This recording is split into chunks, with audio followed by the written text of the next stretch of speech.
കറക്റ്റാണ്. ഞാൻ ഫോണിക്ക് ഓക്കെയല്ലേ, വേറെ എന്തെങ്കിലും വിഷയം സംസാരിക്കും.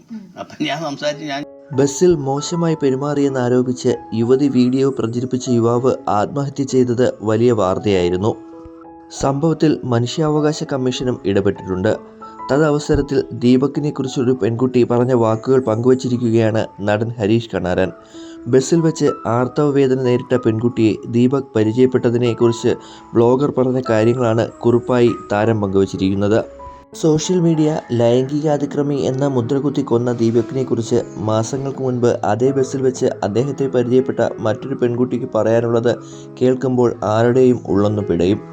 ദീപക് എന്ന വ്യക്തി ആരായിരുന്നു എന്ന് ദീപകിനെ വെറും ഒരു ദിവസം മാത്രം പരിചയമുള്ള ആ പെൺകുട്ടിയുടെ വാക്കുകൾക്ക് നിന്ന് നമുക്ക് മനസ്സിലാകും. ഏകദേശം ഒരു വർഷം മുൻപ് അതേ ബസ്സിൽ യാത്ര ചെയ്യുന്നതിനിടെ ഈ പറഞ്ഞ പെൺകുട്ടി ദീപകിനെ കാണുന്നു.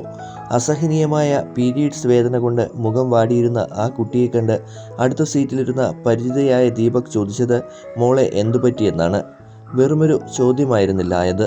അവളുടെ വേദന കണ്ടപ്പോൾ സ്വന്തം മകളെപ്പോലെ കരുതിയ ഒരു അച്ഛൻ്റെയോ ജ്യേഷ്ഠൻ്റെയോ കരുതലായിരുന്നു അത്. അമ്മയെ വിളിക്കണോ എന്ന് ചോദിച്ചുകൊണ്ടാണ് അദ്ദേഹം അടുത്തു വന്നത്. വേണ്ടെന്ന് പറഞ്ഞ ആ കുട്ടിക്ക് തൻ്റെ കയ്യിലുണ്ടായിരുന്ന പാരസെറ്റമോൾ ഗുളിക എടുത്തു നൽകി.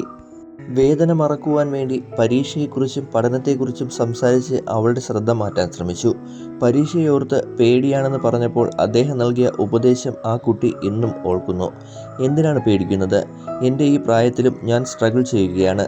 ജീവിതം എന്നും അങ്ങനെയാണ്. അതുകൊണ്ട് പേടിച്ചിരിക്കാൻ പറ്റുമോ എന്നായിരുന്നു അദ്ദേഹത്തിൻ്റെ ചോദ്യം.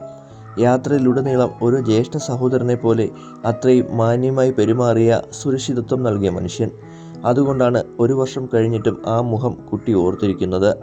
പെൺകുട്ടിയുടെ വാക്കുകൾ കേൾക്കുമ്പോൾ മനസ്സിലാകും ദീപക് ലൈംഗികാതിക്രമിയല്ല, മറിച്ച് സ്ത്രീകളെ ബഹുമാനിക്കുവാൻ അറിയുന്ന, അന്യൻ്റെ വേദന കണ്ടാൽ മനസ്സലിയുന്ന പച്ചയായ മനുഷ്യനായിരുന്നു എന്ന്. ആ മനുഷ്യനെയാണ് കുറച്ച് റീച്ചിന് വേണ്ടി ഒരുത്തി കൊലപ്പെടുത്തിയത്. ചെയ്യാത്ത തെറ്റിന് ലോകം മുഴുവൻ തന്നെ നോക്കി കുറ്റപ്പെടുത്തിയപ്പോൾ തൻ്റെ നിരപരാധിത്വം തെളിയിക്കുവാൻ നിൽക്കാതെ അദ്ദേഹം മരണം തിരഞ്ഞെടുത്തത് കുറ്റബോധം കൊണ്ടല്ല, മറിച്ച് താൻ ഒരിക്കലും ചെയ്യാത്തൊരു കാര്യത്തിൻ്റെ പഴി കേൾക്കേണ്ടി വന്നതിലെ ഷോക്ക് കൊണ്ടാവണം. ദീപക് മരിച്ചില്ലായിരുന്നുവെങ്കിൽ ഈ സത്യം ഒരുപക്ഷെ ആരും അറിയില്ലായിരുന്നല്ലോ എന്നത് മറ്റൊരു ദുരന്തം.